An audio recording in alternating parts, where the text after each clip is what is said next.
Cümət və Ciyarəkdən başlayaq, hansı ki adlarını çox insan çox eşidir, amma arasındakı fərqi tam olaraq bilmirlər. Mən həmişə Reels'larda buna cavab verirəm, amma bugün belə bir imkan yarandı ki, daha uzun cavab verim. Biz bilirik ki, universitetlər magistr və MBA tələbə qəbul edən zaman GPA-yə də çox önəm verirlər. Bu əlaqə nədən ibarətdir? Cimət və Cari kimi imtahanlardan çox yuxarı nəticə yığan tələbələr GPA-ni bir çox universitetlərdə kompensasiya edə bilərlər. Bu sizin şansınızı kifayət qədər artıracaq. SAT imtahanı hansı səviyyə üçün nəzərdə tutulub? Eyni zamanda hansı bacarıqları ölçür? Amma SAT imtahanında da vocabulary bazasını formalaşdırmaq, çoxlu testlər işləmək, mocklar işləmək çox önəmlidir. SAT-yə daha çox abituriyentlər hazırlaşır və onların psixologiyası biraz daha zəif ola bilər. Ona görə burada valideyn dəstəyi çox önəmlidir. Yəni uşaq nə istədiyini bilmədən uşağı hazırlığa yazdırmayın. SAT imtahanından əlavə bir də var LSAT imtahanı. Bu imtahan kimlər üçündür və bildiyimiz SAT imtahanından fərqi nədir? LSAT Cimət və Cariyə oxşar bir imtahandır.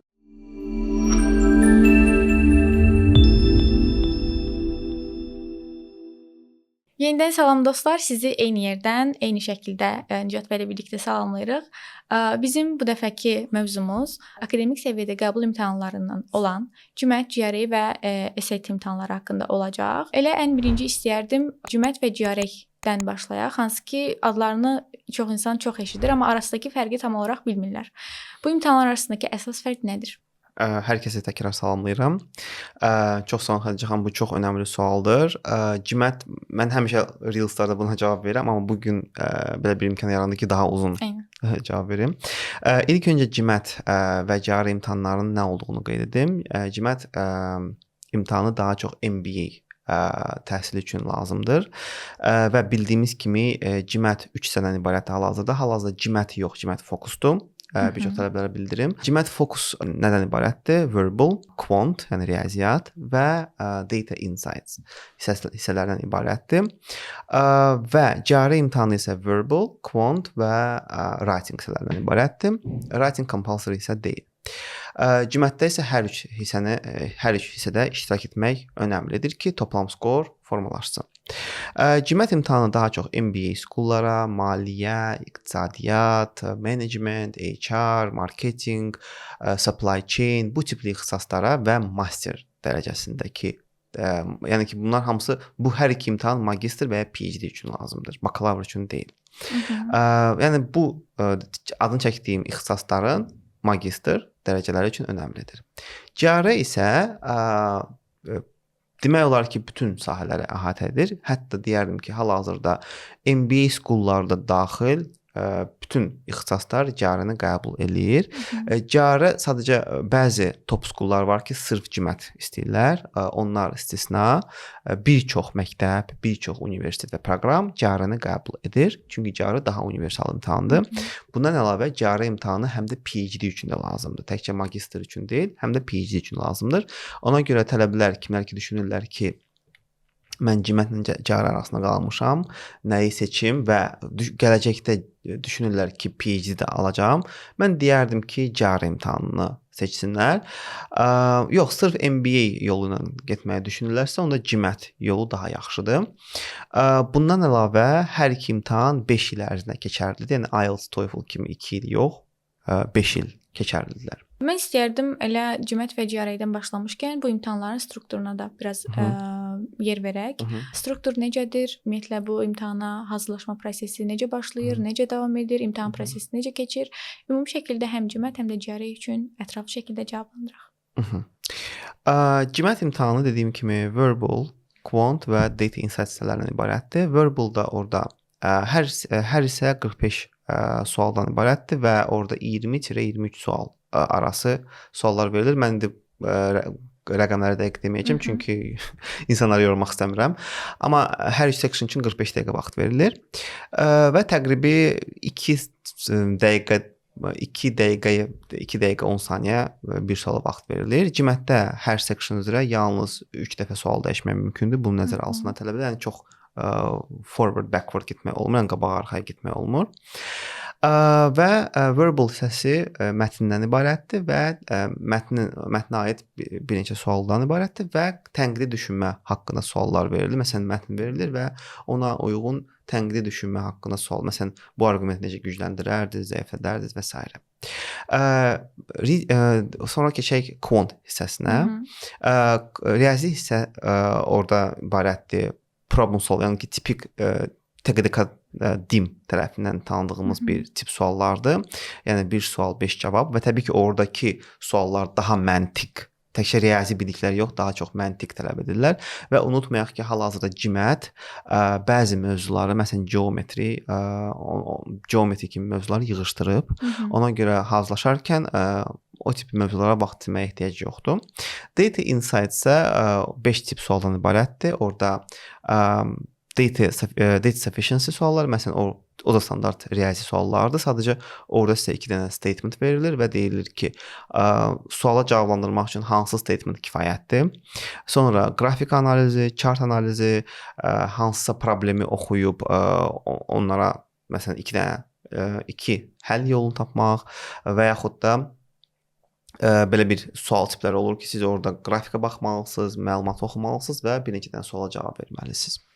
Caridə isə struktur belədir ki, verbal hissəsi ibarətdir vocabulary suallarından.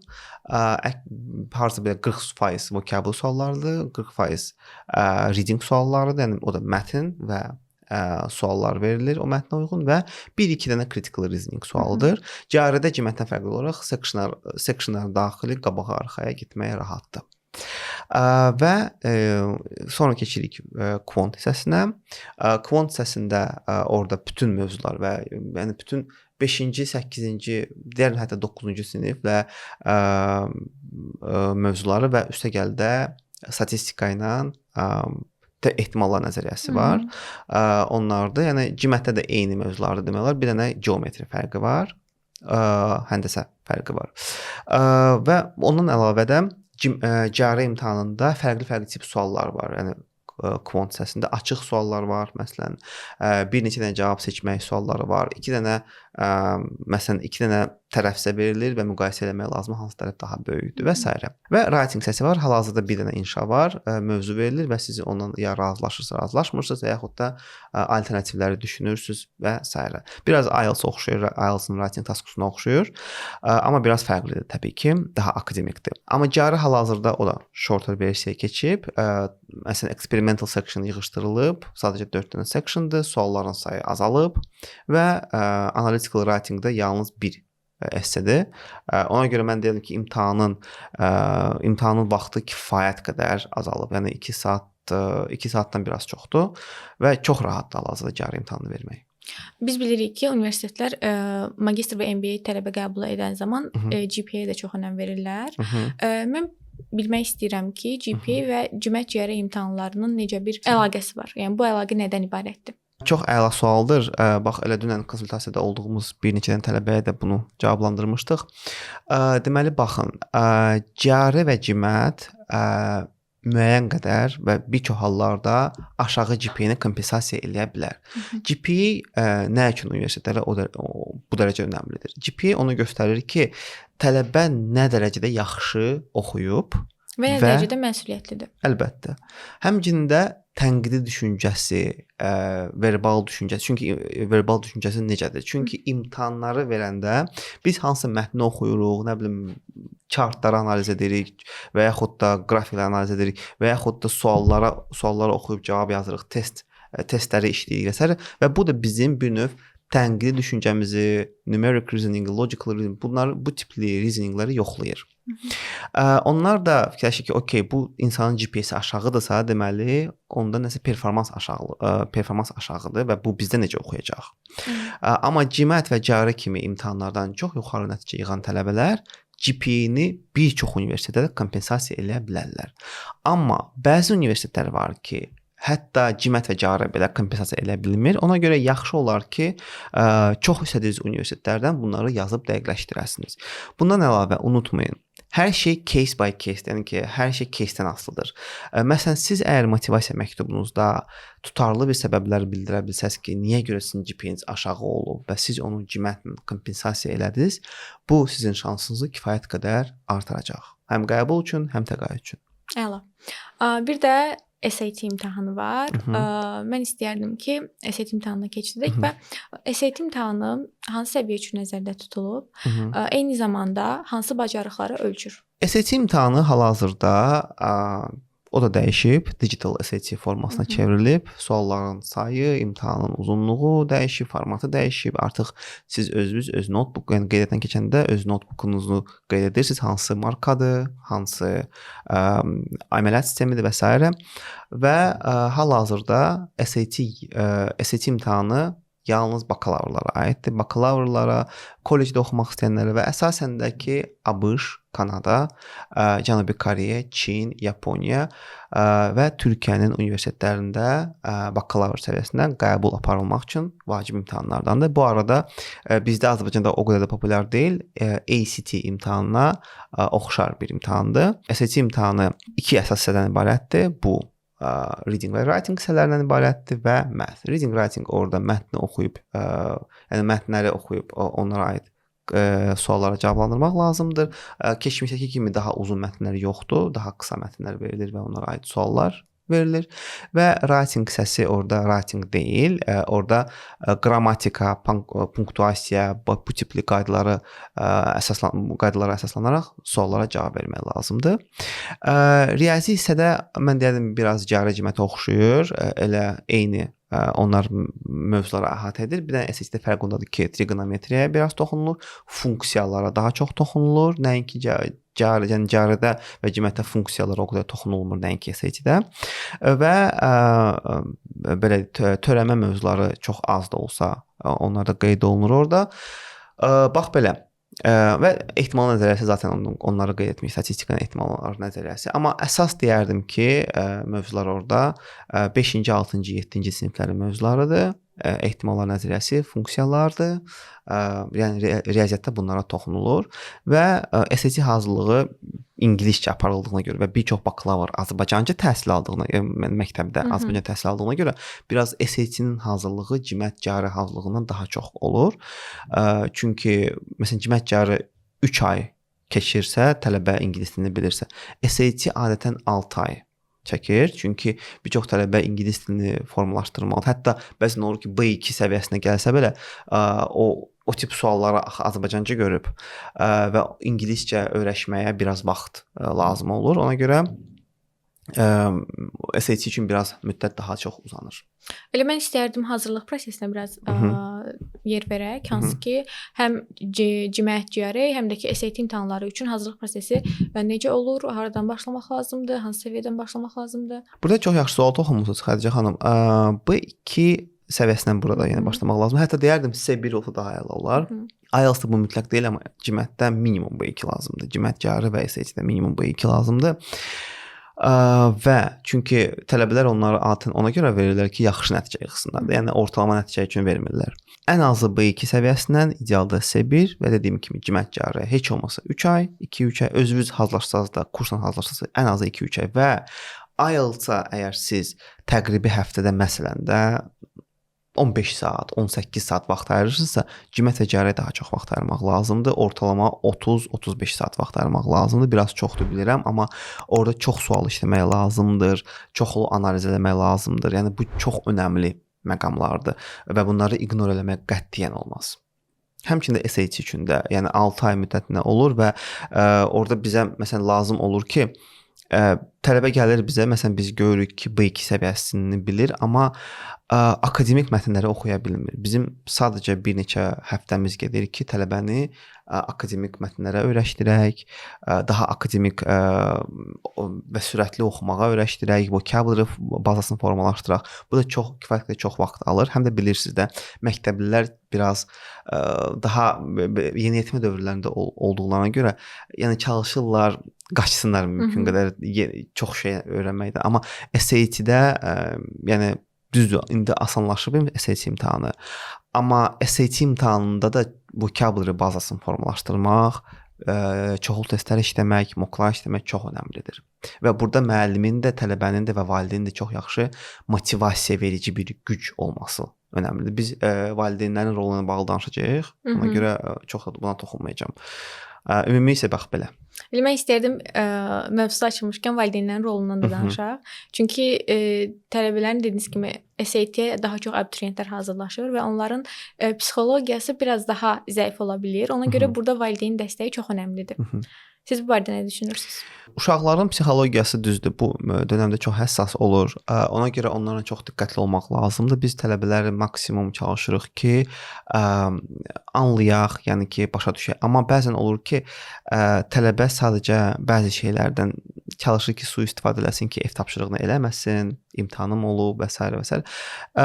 Ona görə də biz normalda necə eləyirik? Biz tələbələri dərsdən sonra praktikada saxlayırıq və yaxud da onları evə göndəririk, testləri veririk onlara ki, testləri hazırlayıb bizə gətirsinlər növbəti gün.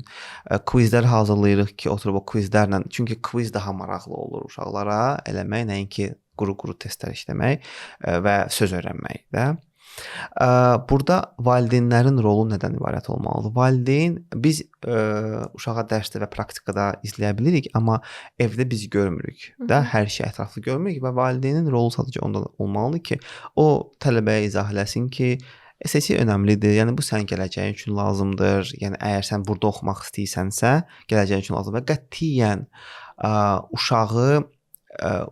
uşaq nə istədiyini bilmədən uşağı hazırlığa yazdırmayın. Çünki bir çox hallarda məndə belə bir hal yaranıb ki, uşaq istəyib məsələn aşpaz olsun, amma valideynlər ona gətiriblər IELTS və SAT hazırlığında. Mən yəni valideynlərlə uzun-uzun danışmışam. Onları çəkindirməyə çalışmışam. Çünki uşaq da istedadlı uşaq olub məslində. Ona görə mümkün qədər uşaqla açıq danışmaq, uşağı qorxutmaq lazım deyil. Uşaq düzdür, o yaşda siz deyirsiniz ki, uşaq nə bilir nə istədiyini. Tamam. Onu belə bir peşəkarlar var. Məsələn, bizim də yanımıza gətirə bilər, biz də ondan dialoq apara bilərik, öyrənə bilərik uşaq nəyə həvəs göstərir. Valideyn də diqqətli olsa görər ki, uşağın həvəsi nəyədir. Və ondan sonra, əmin olandan sonra ki, uşaq həqiqətən də bu sahədə inkişaf etdirmək istəyir özünü. Məsələn, bilinir ki, uşaq olimpiyadaya gedir, elektrik mühəndisliyi, yəni bizim yanımıza keçən həftə bir uşaq gəlmişdi, o artıq robotları qurmaq istəyirdi. Yəni robotexnika ilə maraqlanırdı bu adam. Yəni görünürdü ki, bu adam konkret bu sahə üzrə gedəcək. Valideynin funksiyası burada dəstəkləmək, ona mümkün qədər rahat şərait yaratmaq evdə və müəllimlərlə daimi əlaqədə olmaq. Mən xoşlayıram valideynlər bizim daimi əlaqədə olan. Biz özümüz bir problem yaradan kimi valideyninə bildiririk. Şikayət kimi deyil, sadəcə məlumat kimi bildiririk ki, valideyn bilsin. Ola bilsin ki, bəzi tədbirləri valideyn ala bilər, bəzi tədbirləri biz alırıq və valideynlə müəllimin burada bir növ komanda olmalıdır. Doğrudur. SAT imtahanından əlavə bir də var LSAT imtahanı. Bu imtahan kimlər üçündür və bildiyimiz SAT imtahanından fərqi nədir? LSAT imtahanı law schoollar üçündür. Adətən JD, Law School, American Law College-lərdə oxumaq istəyənlər üçün lazımdır. Bu son illərdə Azərbaycanda çox populyarlaşmağa başladı. Çünki bir çox insan kimlər ki JD-yə, Law School-lara getmək istəyirlər, əsasında ki, mənə ilkin pillədən də getmək istəyir. Onlara LSAT imtahanı lazımdır. Çox önəmli imtahanlardan biridir. Yaxşı məktəblərə daxil olmaq üçün Amerikada və biz Akademik Starda da artıq bir neçə ildir ki, LSAT xidmətlərini göstərir. Çünki LSAT GMAT və CAR-yə oxşar bir imtahandır. Amma orada təbii ki, daha çox tənqidi və verbal düşüncə rol oynayır. LSAT imtahanı da bu arada bu son illərdə dəyişib, daha standartlaşıb, sadələşib və o da dediyim kimi tənqidi və verbal düşüncəni yoxlayır əsas olaraq. Minimum orada bal deməzdim, minimum bal deməyim, amma yaxşı bal 170 plus, hətta indi deyərdim 175 plus sayılır. Ona görə tələbələr ona hazırlaşırlarsa mütləq nəzərə almalıdırlar ki, çalışıb 175 plus yığmalıdırlar. Bu arada CAR və GMAT üçün də bunu qeyd edim istəyirsinizsə. Köhnə GMAT-dən müqayisədə bir çox tələbə qarışdırır köhnə GMAT-lə yeni GMAT-i. Köhnə GMAT-də 700 plus yəqin eşitmisiniz hamımız. Eşitmişik 700 plus yığmaq 800 üzərindən, hətta 710 plus yığmaq. İndi GMAT strukturu biraz dəyişib. Köhnə 700, indi 645-dir və 655-dir. İndi 5 ballıq, yəni 10 ballıq inkrementlərdir, amma 5-lə bitir ballar və maksimum bal 805-dir. Amma 805-ə çatmaq, yəni biraz unreal kimi görünür. Çatanlar olur təbii ki, amma çox az adam. Amma yaxşı ballar 655-dən başlayır. Əgər siz 685, 695, 705 və s. yığa bilirsinizsə, bu çox əla göstəricidir həqiqətən də, amma minimum 645, 655-ə fokuslanmaq lazımdır. GR-də isə bu, mən deyərdim ki, verbal hissə üçün ideal 160 plusdur. Quant üçün 166, 167 plusdur. Hətta 170-ə rahat çatan, yəni maksimum 170-i əldə edən tələbələrin sayı çoxdur. Amma ortalama bir nəticə kimi, yəni siz indi verbaldan 160 yığmaq çətindir, 170 üzərindən. Ona görə heç olmasa 150-155 arası yığmaq verbaldan çox yaxşıdır. Quantdansa heç olmasa 162-167 arası yığmaq çox müsbət faktordur. Və writingdan da minimum 4 bal. Bəs bu istədiyimiz nəticələri yığa bilməsək, ifadə etsək və yaxud da ki, yığdığımız qane bizi qane etməsə, məsələn, digər dil imtahanlarında apellyasiya prosesi olur və yaxud da yenidən imtahana girmək və s. Ümumiyyətlə, GMAT, GRE, SAT imtahanlarında siz nə tövsiyə edirsiniz? Təkrar imtahan vermək, amma birincisi olaraq həm GMAT, həm GRE, həm SAT imtahanları, həm LSAT imtahanları report göndərir. IELTS-dan fərqli olaraq, hansı ki bu IELTS bu arada mənim heç xoşum gəlmir. Onlar bu imtahanlar göndərirlər reportu və biz görürük ki, hansı hissələrdə biz daha çox zəiflik yaşamır. Hətta GR mənim nə xoşuma gəlir, onlar göndərirlər hər sectionda biz hansı tip suallarda səhvlər eləmişik. Bu çox yaxşıdır ki, tələbə bilsin nəyi necə düzəltsin və s. GMAT və GR imtahanlarını ömür boyu 8 dəfə vermək olur, il ərzində isə 5 dəfə vermək olur. Və bunun adətən 21 gün keçməlidir. Çünki belə bir qayda var ki, bizim tənqidi düşünmə tərzimiz və riyazi düşünmə, tənqidi düşünmə, verbal düşünmə tərzimiz 21 gün ərzində dəyişmir. Yəni minimum 21 gün lazımdır. Bu hətta alimlər tərəfindən də sübut olunub ki, neyronlar 21 gün bir yenilənir. Ona görə ən azı 21 gün keçməlidir ki, siz imtahanı verəsiniz. Və əgər nəticənizdən razı deyilsinizsə, baxın görün əvvəlki proqramda hansı boşluqlarınız olub və yaxud da reportunuza uyğun olaraq yeni bir proqram qurun və o proqrama məsələn bilirsiniz ki, bu hissələr sizə daha çox zəifdir. Onlara fokuslanıb uğurlu nəticə qazana bilərsiniz. Mən bir də istəyərdim ki, son olaraq bu imtahanlar üçün ümumi bir 3 dənə tövsiyə verəsiniz. Ən əsas onların diqqət etmələri lazım olan mövzular hansılardır? GMAT, GRE və SAT-dirsə, ilk öncə mən deyək onlara başlamamışdan öncə yaxşı olardı ki, onların riyazi mövzularına baxasınız və ana dilinizdə onları biraz da olsa təkrarlayasınız. Bu birinci tövsiyədir. LSAT-də bu yoxdur, ona görə mən bunu tövsiyəni LSAT-ə aid etmirəm. İkincisi, elmi məqalələri oxumağa başlamaq. Yəni bilirsiniz ki, siz bu il GMAT, GRE imtahanlarını verəcəksiniz. Mən deyərdim ki, ya GMAT-in mətnlərini başlayın, özünüz üçün oxumaq. Yəni sualları oturub işləmək üçün yox. Özünüz üçün oxumağa başlayın, vokabları öyrənməyə başlayın. ChatGPT, DeepSeek və s. platformalardan xahiş edə bilərsiniz ki, sizin üçün gündə 5 dənə mətn göndərsin fərqli-fərqli mövzulardan. Çünki bir çox tələbə nədən əziyyət çəkir bilirsiniz də Xədicə xanım. Deməli, məsələn, iqtisadiyyatı oxuyan tələbə gedir imtahana və ona düşür sosial bir mövzu mətndə. Əziyyət çəkir. Ona görə yaxşı olardı ki, tələbələr fərqli-fərqli mövzulardan, kosmosdan, çünki orada kosmos, texnologiya, sosial məsələlər, iqtisadi məsələlər, bu tipli mövzular və art. GRE-də çox vaxt art literature düşür, incəsənət. Ona görə yaxşı olar ki, o tip mövzulara uyğun mətnlər çoxlu oxuyasınız. Üçüncü tövsiyədə, həm də vocabulary formalaşdırasınız. Üçüncü tövsiyədə universitetlərinizi və proqramlarınızı araşdırın. Dəqiq olaraq bilin ki, nələr etməlisiniz, hansı imtahanı verməlisiniz. Universitetlərə qabaqcadan yazın, soruşun. Məsələn, GRE tələbələri. Yazın, soruşun ki, writing lazımdırmı mənə, yoxsa lazım deyil. Məsələn, SAT tələbələri tutalım ki, maraqlanın ki, bu universitetlər minimum neçə SAT qəbul edir. Normalda güclü universitetlər minimum SAT-dən 1400 plus, hətta 1500 plus qəbul edirlər. Mən SAT-ni qeyd etməmişdim, ona görə dedim. Və çalışın sectionlarda fikir ver. Məsələn, elə olur ki, bəzi proqramlar deyir ki, məsələn, ümumi qiymət skoru önəmli deyil. Məsələn, bizə bir tələbə var da, ümumi qiymət skoru önəmli deyil, amma onun üçün sırf lazımdır ki, qiymətdən 90-cı persentil yığsın riyaziyyatdan. Qiymət və gəlirdə persentil sistemidir. Qısa olaraq onu da izah edim ki, onu tələbələr anlasınlar. Persentil o deməkdir ki, siz neçə faiz insandan bu testi daha yaxşı yazmısınız. Məsələn, 90-cı persentil yığmısınızsa, deməli 90% insandan bu testi daha yaxşı vermisiniz. Ona görə bu çox önəmli məsələdir ki, sistemi və sizin hansı imtahan vermənizi biləsiniz.